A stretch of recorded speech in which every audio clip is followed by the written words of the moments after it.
મજીકામના જે રાજા છે એમનું 24 ઓગસ્ટના રોજ ભવ્યથી ભવ્ય એમણે આગમન કર્યું હતું।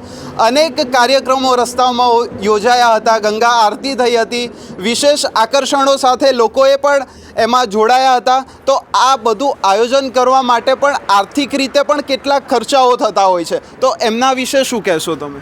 આ અમારે મજીગામના રાજામાં 18 થી 20 લાખ રૂપિયાનો ખર્ચો થાય છે, પણ ગણપતિ બાપાની અસીમ કૃપા અને ગણપતિ બાપા સાક્ષાત અમારી સાથે છે એટલે અમને કોઈ અડચણ આવતી નથી।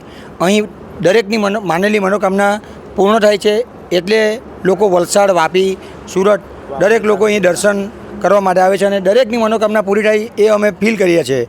એટલા માટે જ અહીં હજારોની સંખ્યામાં સવારથી સાંજ સુધી માણસ આવે છે। બરાબર, જે રીતે આ ભાઈએ કીધું કે હજારોની સંખ્યામાં અહીંયા ભક્તો ઉમટી પડે છે, એ ચાહે પછી વાપીથી આવે કે વલસાડથી આવે છે, આજુબાજુના વિસ્તારના તમામ ભક્તો અહીંયા મજીકામકા રાજાના દર્શનાર્થે ઉમટે છે।